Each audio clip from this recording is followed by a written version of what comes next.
Dear students, welcome back to the 31st session of the third semester sociology class under Sociology of Mass Media and Communication. This content has been prepared by Sunil K, who is working as assistant professor at Government College for Women, Kolar under Bengaluru, North University. The video has been prepared by Deepa SV, who is working as assistant professor in Department of Sociology at Government First Aid College, Chikballapura. Today we are going to talk about the elements of mass communication. ಸಾಮೂಹಿಕ ಸಂವಹನದ ಅಂಶಗಳು ಯಾವುದು ಅನ್ನುವಂಥದ್ದನ್ನು ನಾವಿವತ್ತು ನಮ್ಮ ಒಂದು ಸೆಷನಲ್ಲಿ ತಿಳ್ಕೊಳ್ಳೋದಕ್ಕೆ ಪ್ರಯತ್ನವನ್ನು ಮಾಡುವಂಥದ್ದು.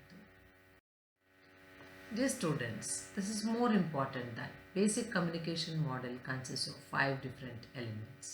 That is sender, receiver, the medium, the message and the feedback. ಮೂಲ ಸಂವಹನ ಅನ್ನುವಂಥದ್ದನ್ನು ನಾವು ನೋಡಿದಾಗ ಆ ಒಂದು ಮಾದರಿಯನ್ನು ನೋಡಿದಾಗ 5 ಪ್ರಮುಖ ಅಂಶಗಳನ್ನು ಒಳಗೊಂಡಿರುವಂಥದ್ದು. ಅದು ಮಾಹಿತಿಯನ್ನು ಕಳಿಸುವಂಥವರು, ಮಾಹಿತಿಯನ್ನು ಸ್ವೀಕಾರ ಮಾಡುವಂಥವರು, ಮಾಹಿತಿಯನ್ನು ಕಳಿಸುವಂತಹ ಒಂದು ಮಾಧ್ಯಮ, ಅದು ಸಂದೇಶ ಅಥವಾ ಮಾಹಿತಿ ಮತ್ತು ಪ್ರತಿಕ್ರಿಯೆ. ಇಲ್ಲಿ ಮೊದಲಿಗೆ ನಾವು ಮಾಹಿತಿಯನ್ನು ಕಳಿಸುವವರು ಸ್ವೀಕರಿಸುವವರು ಹೆಚ್ಚು ಪ್ರಭಾವವನ್ನು ಬೀರ್ತಾರೆ ಅನ್ನೋದನ್ನು ನಾವಿಲ್ಲಿ ಅರ್ಥ ಮಾಡ್ಕೊಳ್ತಾ ಬರಬೇಕಾಗುತ್ತೆ. Sender influences in a way sender and receiver perceive the information. ಒಂದೇ ಮಾಹಿತಿಗೆ ಅವರಿಬ್ಬರು ವಿಭಿನ್ನ ಪ್ರತಿಕ್ರಿಯೆಗಳನ್ನು ಹೊಂದಿರ್ತಾರೆ ಅನ್ನೋದನ್ನು ಸಹ ನಾವು ಇಲ್ಲಿ ಅರ್ಥ ಮಾಡ್ಕೊಳ್ತಾ ಬರಬೇಕಾಗುತ್ತೆ.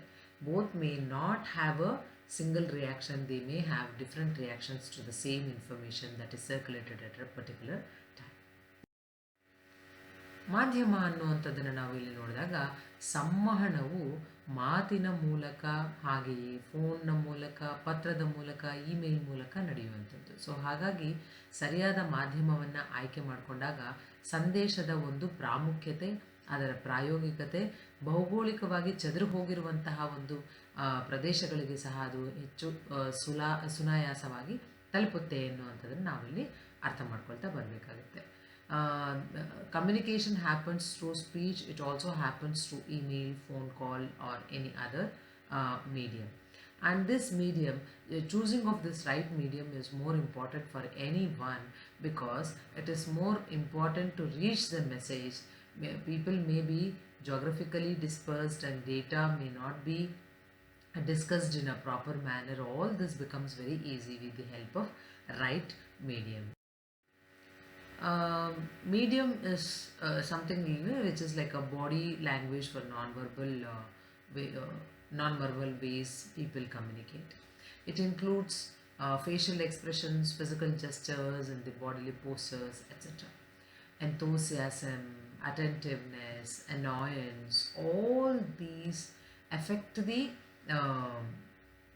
way message reaches, and also when you receive the message, these all could be one of the reactions as well. So timing of a message influences how it is received. Say for example, if you are very angry and we are telling you some information where you are going to get more aggravated, that should not be given at that time.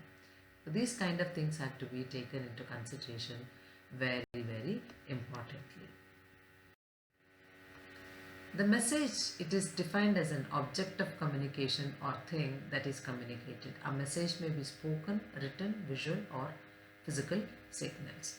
ಒಂದು ಮಾಹಿತಿ ಅಂತ ಹೇಳಿದಾಗ ಅಥವಾ ಸಂದೇಶ ಅಂತ ಹೇಳಿದಾಗ ಅದು ಮೌಖಿಕವಾಗಿರಬಹುದು ಅಥವಾ ದೃಶ್ಯದಲ್ಲಿ ಇರಬಹುದು ಅಥವಾ ಭೌತಿಕ ಸಂಕೇತಗಳಾಗಿರಬಹುದು, ಅದು ಮಾತನಾಡುವ ಮೂಲಕ ಆಗಿರ್ಬೋದು ಅಥವಾ ಅದನ್ನು ನಾವು ಬರೆದು ಸಹ ತೋರಿಸುವಂಥದ್ದಿರಬಹುದು. ಸಂದೇಶ ಅನ್ನುವಂಥದ್ದು ಒಂದು ನೇರವಾದಂತಹ ಉದ್ದೇಶವನ್ನು ಒಳಗೊಂಡಿರುತ್ತೆ ಎನ್ನುವಂಥದ್ದನ್ನು ನಾವಿಲ್ಲಿ ಅರ್ಥ ಮಾಡ್ಕೊಳ್ತಾ ಬರಬೇಕಾಗತ್ತೆ. Message includes wording, directness, purpose, etcetera. Each message has specific purpose such as to convey information, persuade receiver to accept or reject certain conditions or actions. ನಾವು ಮಾಹಿತಿ ಅಂತ ಹೇಳಿದಾಗ ಅಥವಾ ಸಂದೇಶ ಅಂತ ಹೇಳಿದಾಗ ಅದು ಒಂದು ನಿರ್ದಿಷ್ಟ ಉದ್ದೇಶವನ್ನು ಹೊಂದಿರುತ್ತೆ.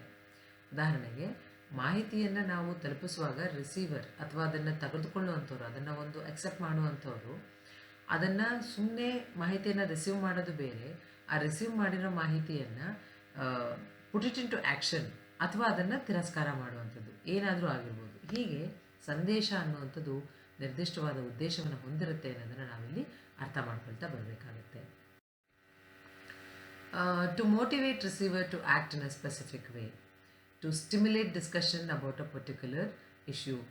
These are more important about the message. ಮೆಸೇಜನ್ನು ನಾವು ಯಾವ ರೀತಿಯಲ್ಲಿ ಕೊಡ್ತೀವಿ, ಸಂದೇಶವನ್ನು ನಾವು ಯಾವ ರೀತಿಯಲ್ಲಿ ಕೊಡ್ತೀವಿ ಅನ್ನುವಂಥದ್ದು ಬಂದಾಗ ಅದು ನಿರ್ದಿಷ್ಟ ರೀತಿಯಲ್ಲಿ ಕಾರ್ಯವನ್ನು ನಿರ್ವಹಣೆ ಮಾಡೋದಕ್ಕೋಸ್ಕರವಾಗಿ ಸಂದೇಶವನ್ನು ಸ್ವೀಕಾರ ಮಾಡೋರಿಗೆ ಪ್ರೇರೇಪಣೆಯನ್ನು ನೀಡುವಂಥದ್ದು, ನಿರ್ದಿಷ್ಟವಾದ ವಿಷಯದ ಬಗ್ಗೆ ಚರ್ಚೆಯನ್ನು ಉತ್ತೇಜನ ಮಾಡೋದಕ್ಕೆ ಸಹ ನಾವು ಈ ಒಂದು ಮೆಸೇಜನ್ನು ಕರೆಕ್ಟಾಗಿ ಯುಟಿಲೈಸ್ ಮಾಡ್ಕೊಳ್ಬೋದು ಅನ್ನುವಂಥದ್ದು. ಮುಂದುವರೆದು ಪ್ರತಿಕ್ರಿಯೆ ಅಥವಾ ಫೀಡ್ಬ್ಯಾಕ್ ಅಂತ ನೋಡಿದಾಗ ಇದು ಸಂವಹನದ ಒಂದು ಸಂದೇಶಕ್ಕೆ ಬರುವಂತಹ ಒಂದು ಪ್ರತಿಕ್ರಿಯೆ ಆಗಿರುವಂಥದ್ದು. It is a response to a communicated message. So ಆ ಒಂದು ರೆಸ್ಪಾನ್ಸು ಹೇಗಾದರೂ ಇರ್ಬೋದು, ಅದು ಮೌಖಿಕವಾಗಿರ್ಬೋದು, ದೃಶ್ಯದಲ್ಲಿರ್ಬೋದು, ಬರೆದಿರುವಂತಹ ಸಂದೇಶದ ರೂಪವನ್ನು ಪಡಿಬೋದು, ಏನಾದರೂ ಆಗಿರ್ಬೋದು. It takes the form of a message like verbal, visual, written, et cetera.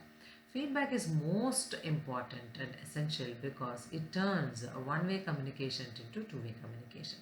ಪ್ರತಿಕ್ರಿಯೆ ಎನ್ನುವಂಥದ್ದು ಬಹಳ ಪ್ರಮುಖವಾದಂಥದ್ದು. ಯಾಕೆ ಅಂತ ಹೇಳಿದ್ರೆ ಇದು ಏಕಮುಖ ಸಮೂಹವನ್ನು ದ್ವಿಮುಖ ಸಂವಹನವನ್ನಾಗಿ ಪರಿವರ್ತಿಸುತ್ತೆ. ನಾನೇ ಮಾತಾಡ್ಕೊಳ್ತಾ ಹೋಗುವಂಥದ್ದು ಏಕ ಸಂವಹನ, ನಾನು ಮಾತಾಡಿದಾಗ ಅದಕ್ಕೆ ಯಾರಾದರೂ ಪ್ರತಿಕ್ರಿಯೆ ನೀಡುವಂಥದ್ದು, ಫೀಡ್ಬ್ಯಾಕ್ ನೀಡುವಂಥದ್ದು, ಅದು ದ್ವಿಮುಖ ಸಂವಹನವಾಗುತ್ತೆ. ಹಾಗಾಗಿ ಫೀಡ್ಬ್ಯಾಕ್ ಅನ್ನುವಂಥದ್ದು ಸಂವಹನದ ಒಂದು ಪ್ರಮುಖವಾದಂತಹ ಮೂಲಾಂಶ ಅಂತ ನಾವಿಲ್ಲಿ ಅರ್ಥ ಮಾಡ್ಕೊಳ್ತಾ ಬರಬೇಕಾಗತ್ತೆ. Feedback may be positive or negative. ಪ್ರತಿಕ್ರಿಯೆ ಎನ್ನುವಂಥದ್ದು ಧನಾತ್ಮಕವಾಗಿರ್ಬೋದು ಅಥವಾ ಋಣಾತ್ಮಕವಾಗಿರ್ಬೋದು. ಅದು ಹೀಗೆ ಇರಬೇಕು ಅಂತ ನಾವು ಹೇಳೋಕ್ಕಾಗೋದಿಲ್ಲ. I may like the information that you give me, I may not like it. If I like it, I am going to give you feedback in a positive way. If I don't like it, then I'll give you the feedback in a negative way. That is why feedback is more important to make any necessary adjustments so that the message is received correctly. ಪ್ರತಿಕ್ರಿಯೆ ಎನ್ನುವಂಥದ್ದು ಯಾವುದೇ ರೀತಿಯಾದಂತಹ ಅಗತ್ಯವಾಗಿರುವಂತಹ ಹೊಂದಾಣಿಕೆಗಳನ್ನು ಮಾಡೋದಕ್ಕೆ ಬಹಳ ಪ್ರಮುಖವಾಗಿರುವಂಥದ್ದು ಅನ್ನುವಂಥದ್ದನ್ನು ನಾವಿಲ್ಲಿ ಅರ್ಥ ಮಾಡ್ಕೊಳ್ತಾ ಬರಬೇಕಾಗತ್ತೆ. ಈ ಎಲ್ಲವನ್ನು ನಾವು ಪ್ರಿಪೇರ್ ಮಾಡೋದಕ್ಕೋಸ್ಕರವಾಗಿ ಎಲ್ಲ ಸೋರ್ಸಸನ್ನು ಯೂಸ್ ಮಾಡಿರುವಂಥದ್ದು. Dear students, you can read these books for further references. Thank you very much.